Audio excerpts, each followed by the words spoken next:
सामान्य मानसिकता रहती है कि जीवन की चुनौतियां, इन्होंने लिखा है, तो इनका भाव ये भी हो सकता अरे है जीव प्रतिकूलताएं आए ये तो हमारे कर्मों का फल भोगना पड़ेगा। बड़े बड़े सिद्धों को भोगना पड़ा है, आप तो गृहस्थी में हो। बड़े बड़े सिद्ध संतों को नहीं भोगना पड़ा क्या? आप हमें किसी ऐसे महापुरुष का नाम लीजिए जिसको कष्ट ना मिला हो जीवन में। भगवान अवतार लिए तो समस्या में से नहीं लड़े क्या?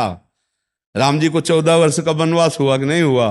कृष्ण जी को कितने राक्षसों से लड़ना पड़ा? छठवें दिन, छठी के दिन ही पूतना राक्षसी विष लगा के स्तन में मारने जा रही। संघर्ष ही जीवन है, और हमारे किए हुए कर्मों का फल, पाप और पुण्य का दुख और सुख आता रहेगा जीवन भर। भक्ति है भगवान की प्राप्ति के लिए, पाप और पुण्य दोनों का विनाश करके भगवत प्राप्ति के लिए। ये सुख दुखमयी भक्ति नहीं होती, ये सुख दुखमयी पाप पुण्य के फल होते हैं। मान लो आज आप वृंदावन आए संत समागम के, अब चकाचक आनंद शुरू हो गया। बोले बहुत सिद्ध बाबा जी, बहुत भक्ति हमारी फली हुई भक्ति नहीं है, ये तुम्हारे पुण्य कर्मों का फल लागू हो चुका है। बोले यार जिस दिन से वृंदावन गए बाबा जी से मिले उस दिन से सब हानि ही होती चली जा रही, ये उसका फल नहीं है, पाप कर्म लागू हो गया है। अब अज्ञानी जीव समझता है नहीं।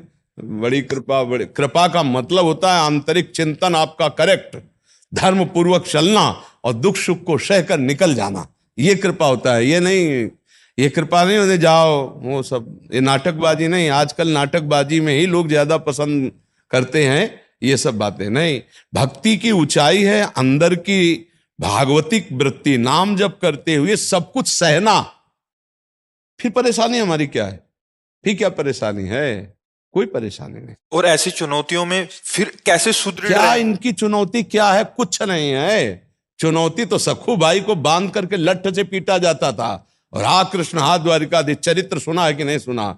आप चुनौती तो महापुरुषों को देखो कैसे कैसे कष्ट दिए गए, और फिर भी वो बोलते तेरा किया मीठा लागे। फिर और कौन सी चुनौती है? फिर कौन सी चुनौती है? अभी भक्ति में रंगे नहीं आए तो बात क्या है? तेरा किया मीठा लागे, हरे नाम पदार्थ नानक मांगे। कहाँ है स्थिति, कहाँ है भक्ति की? तभी तो हम पूछ रहे थे कि तुम्हारे कदम कौन सी स्थिति में पहुंचे भक्ति की।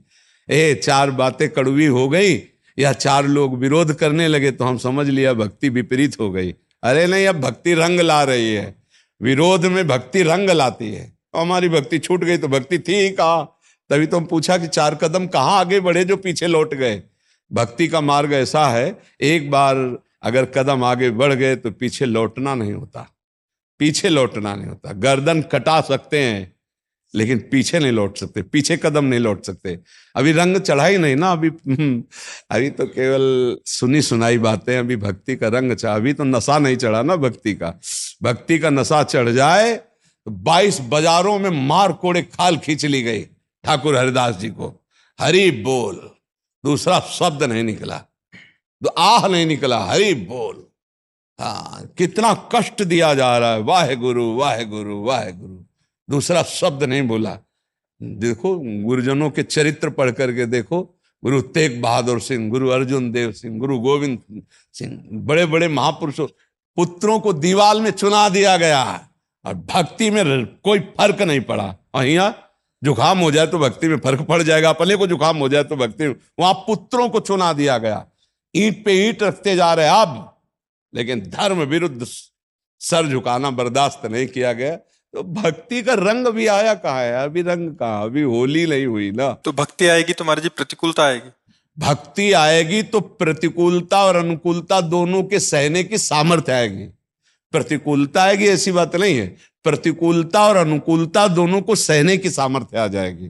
प्रतिकूलता अनुकूलता तो दिन रात की तरह आते ही रहते हैं। किसी एक का जीवन हमें बताओ जिसके जीवन में केवल अनुकूलता ही अनुकूलता रही हो, या किसी का एक का जीवन बताओ जिसके जीवन में केवल प्रतिकूलता ही प्रतिकूलता रही हो।